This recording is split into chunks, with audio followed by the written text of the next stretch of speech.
2021년 3월 11일 세계 최대 경매회사인 미국 크리스티 경매에서는 세계 미술계를 발칵 뒤집어 놓는 엄청난 사건이 일어났습니다.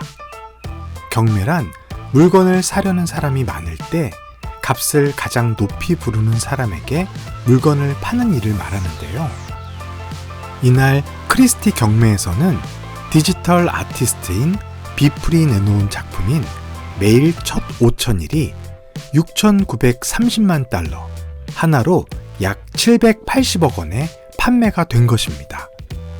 벽에 걸어두거나 세워두는 일반적인 그림이 아닌 컴퓨터에 저장하는 JPG 이미지 파일로 된 디지털 작품이 약 780억 원이라는 굉장히 비싼 가격에 판매된 엄청난 사건이었습니다.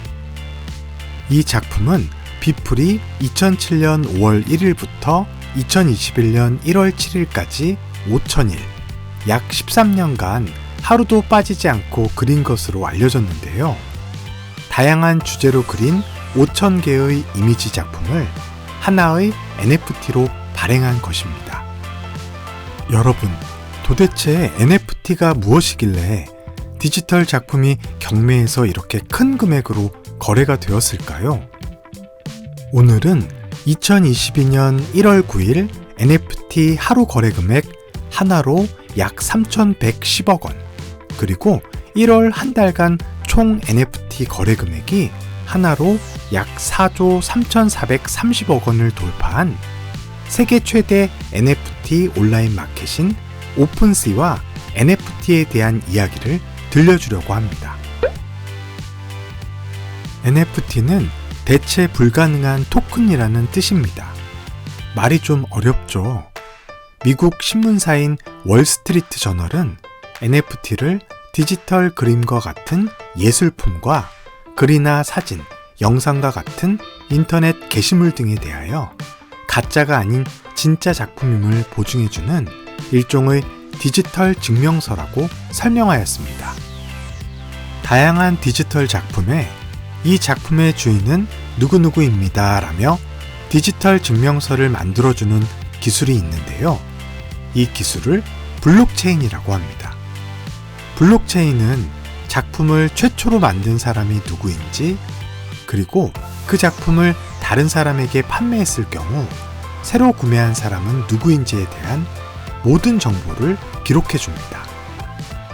그렇기 때문에 수많은 사람들이 아무리 제 작품을 카피해서 인터넷에 올린다 하더라도 이 작품을 진짜 누가 만들었는지, 누가 이 작품의 실제 주인인지를 말해주는 NFT 디지털 증명서가 없다면 그 작품들은 다 위조 작품이 되는 것입니다. 작품을 카피하기가 불가능하겠죠? 비플의 작품이 굉장히 높은 가격으로 판매되면서 전 세계 사람들은 이 NFT라는 것에 대해 엄청난 관심을 보이기 시작했습니다. 세계적인 영어 사전 출판사인 콜린스는 2021년을 대표하는 단어로 NFT를 선정하기도 하였는데요. 그만큼 2021년은 NFT가 가장 핫했던 한 해로 기록되었습니다. 세계 최대 NFT 온라인 마켓인 오픈시의 공동 창업자이자 CEO인 데빈 핀저는 의사 어머니와 컴퓨터 프로그램을 개발하는 소프트웨어 엔지니어인 아버지 사이에서 태어났습니다. 아버지의 영향을 받아서인지 데빈 핀저는 13살의 나이에 직접 컴퓨터 게임을 만들 정도로 컴퓨터 프로그램에 굉장히 능했다고 합니다. 미국 샌프란시스코 베이 에어리어에서 어린 시절을 보낸 핀저는 2013년 미국 동북부에 있는 8개의 명문 사립대학교를 나타내는 아이비리그 대학 중 브라운 대학에 입학하였습니다. 핀저는 당시 하버드와 스탠퍼드, 프린스턴, 예일 대학에 입학하지 못했을 때 세상이 무너지는 듯한 충격을 받았다고 합니다. 그런데 원하는 대학에는 못 들어갔지만 지금은 공동 창업자인 알렉스 아탈라와 함께 둘의 재산이 거의 1조 원에 육박하는 현재 가장 가장 핫한 기업의 최고 경영자가 되었네요. 데빈 핀저는 브라운 대학에서 자신이 원하던 소프트웨어 엔지니어가 되기 위해 컴퓨터 공학과 수학을 함께 공부하였습니다. 그리고 같은 학교 대학생들이 수업 일정을 공유할 수 있는 온라인 스케줄러를 코드로 개발하기도 하였는데요. 웹사이트를 개설한 지 2주 만에 학부생의 20%가 웹사이트에 등록했다고 합니다. 핀저는 정말 프로그램 개발에 관심과 재능이 많았던 것 같습니다. 구글 플립보드를 거쳐 핀터레스트에서 소프트웨어 엔지니어로 근무했던 핀저는 프로그래머인 알렉스 아탈라를 만나 2017년 12월 20일 미국 뉴욕에서 오픈C를 설립하게 됩니다. 2017년 12월 캐나다 게임 스타트업 회사인 데퍼랩스는 사용자가 NFT로 만들어진 디지털 고양이를 수집하여 사고, 팔고, 번식까지 시킬 수 있는 게임인 크립토키티를 개발하였습니다. 이 게임은 교배를 통해 고양이를 만드는 게임인데요. 생김새 등이 희귀할수록 더 높은 금액에 거래가 되었습니다. 크립토키티는 블록체인 기술을 적용한 NFT로서 가상공간 속이기는 하지만 세상에 하나밖에 없는 나만의 고양이를 소유하는 것을 가능하게 해주었습니다. 이처럼 크립토키티는 희소성과 소유권이 확실히 보장되면서 사람들의 관심이 몰리기 시작했고, 이 게임의 디지털 고양이가 하나로 약 1억 2천만 원에 거래되는 일이 발생하기도 하였습니다. 데빈 핀저와 알렉스 아탈라는 크립토키티에서 영감을 받아 사람들의 예술, 음악, 게임 등 다양한 디지털 자산을 NFT로 만들어주고 사람들이 NFT를 사고 팔 수 있도록 거래가 가능한 NFT 전문 마켓인 오픈C를 만든 것입니다. 크립토키티 게임은 2017년 사람들의 큰 관심 속에서 돌풍을 일으켰지만 그것도 잠시였습니다. 크립토키티 게임의 붐이 지나가자 NFT는 다시 잠잠해지기 시작했고 NFT가 다시 활성화되기까지는 많은 시간이 걸렸습니다. NFT의 붐이 지나가고 NFT의 거래가 줄어들면서 회사의 운영이 점점 힘들어졌습니다. 거기에 2020년 3월 코로나19가 전 세계에 퍼지기 시작하면서 알렉스 아탈라는 NFT 시장이 죽어가고 있다는 느낌을 받았다고 합니다.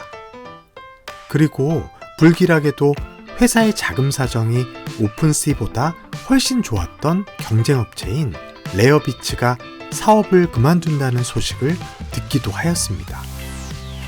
둘은 사업을 계속할지 그만둘지 의논한 끝에 죽기 아니면 까무러치기로 연말까지 오히려 사업 규모를 2배로 늘리기로 목표를 세웠습니다.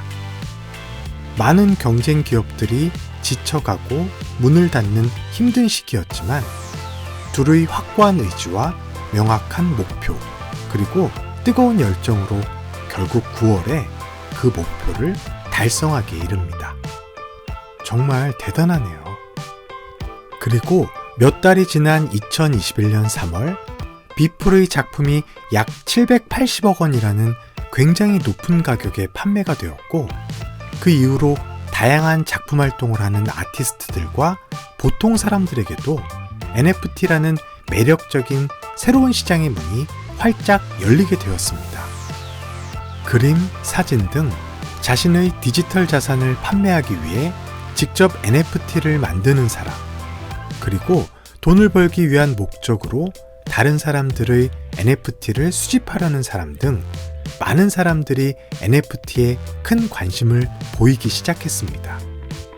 그리고 누구나 예술가가 될 수 있다라는 철학을 가지고 누구나 NFT를 만들 수 있는 디지털 아트, 게임 아이템, 음악 등 모든 유형의 NFT 거래가 가능하고 편리한 기능을 가지고 있었던 NFT 마켓인 오픈C로 많은 사람들이 몰려들게 되었습니다. 그 결과 오픈C는 2021년 사람들이 NFT를 사고 파는 월간 거래액이 4조 원을 넘는 세계 최대의 NFT 마켓이 되었습니다. NFT는 세상을 떠들썩하게 하며 현재 여기저기서 놀라운 뉴스들을 만들어내고 있습니다. 라바랩스라는 회사에서 만든 크립토펑크는 세상에 1만 개밖에 존재하지 않아 희소성이 있고 각각의 작품이 고유한 특징을 가지고 있어 사람들에게 엄청난 인기를 끌고 있는데요. 실제로 2021년 6월 크립토펑크의 7523 펑크 작품은 1180만 달러, 하나로 약 132억 원에 판매가 되었습니다. 이 펑크는 매우 희귀하다고 알려진 9개의 외계인 펑크 중에서도 유일하게 마스크를 착용하고 있어 희소성이 더 컸다고 하는데요. 한 장의 디지털 그림 파일이 132억 원에 판매되었다는 것이 정말 놀랍고도 믿어지지가 않습니다.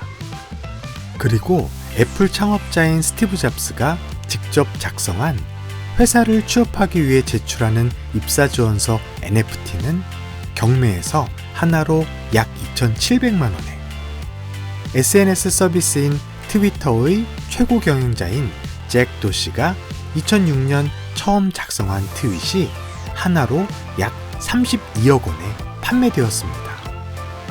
또한 미국 영화감독 알렉스 라미레스 말리스가 친구들과 녹음해 판매한 방귀소리 NFT는 하나로 약 10만 원에 팔리기도 했습니다. 올해 2022년 1월 초에는 컴퓨터 과학을 공부하는 인도네시아의 한 대학생 술탄 구스타프 알 고잘리가 재미삼아 5년 동안 취미로 찍어온 셀카 933장을 NFT로 만들어 고잘리의 메일이라는 제목으로 오픈시에 올렸는데요. 뜨거운 반응을 얻으며 무려 100만 달러, 하나로 약 11억 8,800만 원 이상의 수익을 올렸다고 합니다. 나는 미래의 예술이 벽에 거는 고정된 작품으로만 있지 않을 것이라고 생각합니다. 200년 뒤 사람들은 그러한 것들을 동굴벽화로 여기게 될 것입니다. 지금 예술은 변화하고 진화하고 있습니다. 이 말은 디지털 아티스트 비플이 예술품의 미래에 대해서 이야기한 내용입니다. 비플의 이야기처럼 인간의 끊임없는 기술 혁신으로 인해 세상은 계속해서 변화하고 있기 때문에 미술, 음악, 영화와 같은 예술 분야뿐만 아니라 다양한 분야에서 NFT와 메타버스 등 기존의 방식들을 벗어난 새로운 형태의 세상이 열리고 있습니다. 앞으로 또 어떤 흥미로운 세상이 계속해서 펼쳐질지 정말 기대가 많이 됩니다. 그런데 여러분, 세상이 아무리 크게 변화한다 하더라도 변화하지 않는 것이 하나 있습니다. NFT 거래에서도 볼 수 있듯이 사람들에게 많은 인기를 얻고 있는 작품들은 공통적인 특성을 가지고 있는데요. 그 공통적인 특성은 다름 아닌 작품마다 대체 불가능한 자신만의 고유한 이야기를 담고 있다는 것입니다. 그들의 작품은 다른 사람들의 작품과는 차별화된 자신만의 고유한 색깔을 가지고 있고, 사람들은 그 아티스트만이 가지고 있는 고유한 색깔에 큰 매력을 느끼는 것입니다. 여러분들도 여러분이 가지고 있는 특별한 재능을 남들과는 다르게 자신만의 방식으로 세상에 하나밖에 없는 여러분만의 고유한 이야기로 만든다면 현실 세계에서도, 그리고 NFT와 같은 가상 세계에서도 많은 사람들이 여러분의 이야기에 귀를 기울이게 될 것입니다. 여러분들이 남들이 만들어 놓은 이야기가 아닌 자신만의 특별한 이야기를 만들기 위해 꾸준히 노력한다면 언젠가는 여러분만의 멋진 이야기를 완성할 수 있을 것이라고 생각합니다. 훗날 슈퍼TV에서 여러분이 만든 대체 불가능한 특별한 이야기를 들려줄 수 있는 날이 오길 희망하겠습니다. 그럼 저는 다음 이야기로 다시 찾아오겠습니다. 아이들을 위한 세상을 변화시키는 다양한 이야기들을 전달합니다. 아빠표 스토리 슈퍼였습니다. 이 이야기가 도움이 된다고 느끼신다면 여러분의 아이들에게 세상의 이야기를 들려주세요.